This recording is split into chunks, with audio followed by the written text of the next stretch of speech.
The Russo brothers team up with a former Avenger in their latest action thriller. The Gray Man tells the story of Sierra 6, played by Ryan Gosling, who's on the run after discovering corrupt secrets about the CIA. He's pitted against the sadistic Lloyd Hansen, played by Chris Evans, who's been tasked to eliminate him. I'm Ronald Young Jr., and I'm on the couch.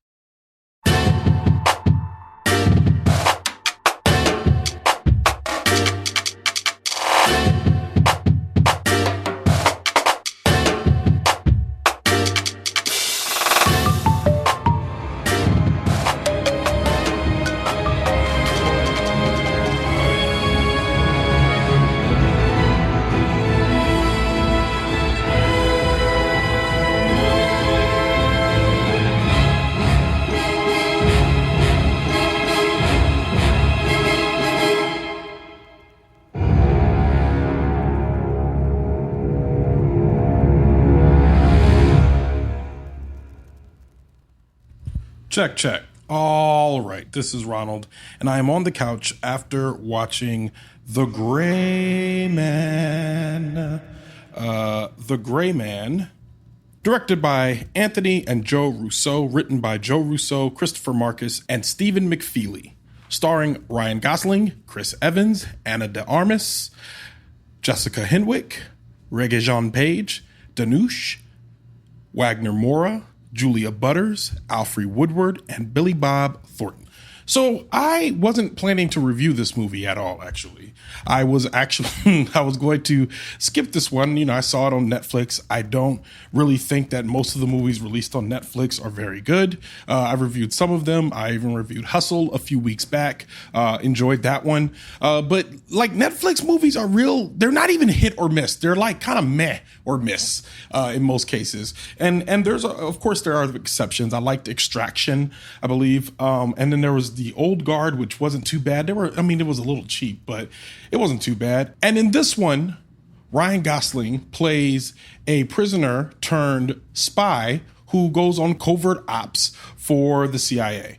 And he's very good. It's your basic super spy movie. And essentially the plot of the movie is that there's an army of folks after him. He's an army of one, and nothing stands between him and getting to whatever his goal is, even though it's seemingly endless forces of people led by a very evil Chris Evans. Now, the reason why I ended up paying attention to this movie was because a couple of people reached out and said, hey, are you going to review The Gray Man? And it wasn't my intention. The reason why I looked on Rotten Tomatoes, and it has a critic score of 47 and an audience score of 91, which is a 44-point difference. A 44-point difference. And I immediately was like, wait, that can't be right. Like somebody's wrong here. Like it can't be so spread between the audiences and the critics that spread is just too great. Looking at that number is just too great. So I sat down and kind of like my expectations have already been lowered looking at a 44% critic score. And technically I'm one of the critics now. So I sat down expecting not to like this movie, and this movie, maybe that helped because I thought this movie was fantastic.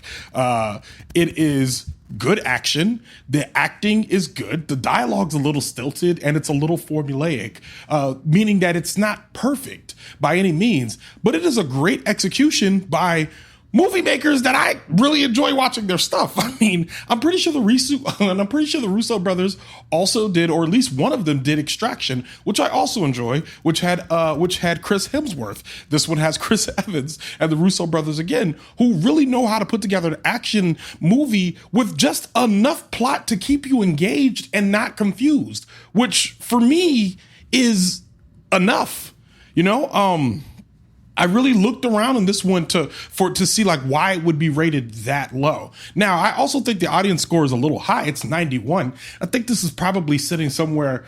I would expected this to be like between 80 and 85 maybe, you know what I mean? But I mean, I'm not really mad at a 91. It's not 100, but I mean, I'm sitting at home on my couch watching this and I really enjoyed it. I mean, like I said, the action is fantastic. There's huge stunt pieces, which are explosive and great to watch. There's great hand-to-hand combat, which I always like. Ryan Gosling is entirely believable as this like kind of like chill, low-key spy person. Like I was into that. Like, I was into watching him do that. I think Chris Evans was having almost a little too much fun in this role. He was enjoyable at times, and he's supposed to be this dangerous, unhinged, like spy stopper guy, if you will, guy that will, that would really like just works outside the boundaries, and not like Ryan Gosling's character, who kind of works outside the boundaries within the boundaries. Chris Evans works outside all of the boundaries. And there was times when I felt like he was vacillating between cartoonish and credible. Like, there are times where I'm like, oof, man, Captain America is scary. And then there's other times where I'm like, all right, come on, Chris, you're just having a good time here. And it feels like, and I don't really fault him for that, because he's a guy who's played Captain America for like the majority of the time we've been watching him on screen, which is like, more than over 50% of the time that we've been seeing him in his career, he's been Captain America, or at least up to 50. Even if it's 40%, that's a large chunk of time. So watching him do this, I was impressed by his abilities. I was impressed by the fact that he's able to kind of demonstrate this range. So I appreciated watching Chris Evans in this role. Ana de Armas, always capable, always enjoy seeing her on screen. It's like she walked right off the set of Die Another, whatever the latest Bond movie was. Oh man, Not a Good Day to Die, A Good Day to Die Bond, whatever. It's like she walked right off the set of that and was ready to go. Walked right into this one. Very credible spy. Put her in more things. I really enjoy seeing her every time she shows up. She's very credible, like doing action, all of that. And it was just, I don't know, it was good. I was sitting on the couch, and to be honest, I don't expect much from a streaming movie, because the budgets tend to be smaller. They tend to be quick money turnarounds. Like they don't. I don't know all of the economics that go into making a movie streaming or theater, but I do know that most times when I see a movie that is streaming, it is of not as good a quality as the ones that are released in theaters. Like, typically that is the case. And this was a movie that if I would have seen it in theater, I probably still would give it the rating that it's going to get today.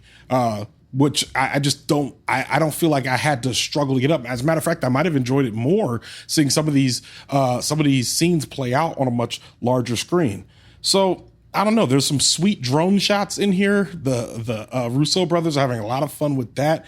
And I've really enjoyed them. Just really fast ones going around the actors' faces. Those were fun. It was really good to see Ryan Gosling again. Just, I don't feel like I've seen him, and I know he's been in other stuff, but I guess I haven't been following him as much, not since La La Land, but it was good to see him again, and good to say, oh yeah, no, this guy's credible. Give him a couple more action roles. He can do this.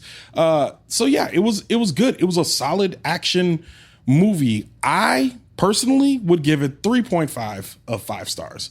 Like, there were some flaws. There are obviously some flaws, but I mean, it was a well-executed action movie. I would, if my parents had this on at the house, I would watch it again with them. I know my mom would like it. I know my dad would stay awake for it. So, which isn't like, I'm not saying that's necessarily a high bar, but it is enough for me to say that this movie is better than the 47% that it has on Rotten Tomatoes. And I think there's something to be said about whenever the gap is that large between the audience and the critics, something is wrong.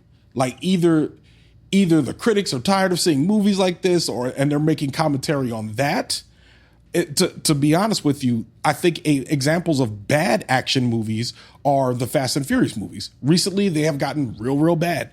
Real bad. And I think these used to be good action movies, but they gotten real bad. And I think there's a spectrum of action movies and some stuff that does deserve to be down in the 30s and 40s. But this was well executed. This was well executed. They did, for me, I think they did enough to make like just a basic action movie. And again, for it to be on Netflix and me be able to watch it on my couch without having to brave traffic or risk COVID for it.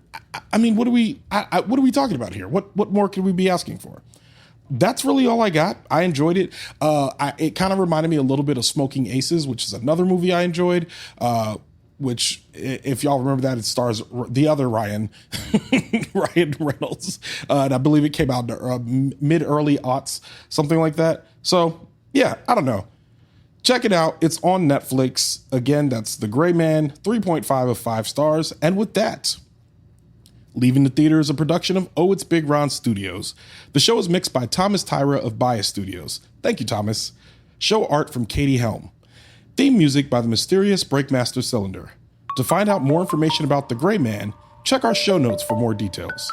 You can follow me on Twitter and Instagram at OhitsBigRon. That's at OhitsBigRon. You can find out more about this show and other OhitsBigRon Studios shows by following us on Instagram at OhitsBigRon Studios and on Twitter at OhitsBigRonStew. That's STEW. Leaving the Theater will be back soon. But until then, I'll be here on the couch.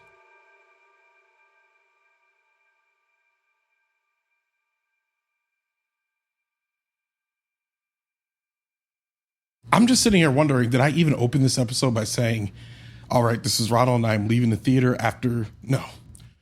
All right, this is Ronald and I am on the couch after watching The Gray Man. I probably already did it.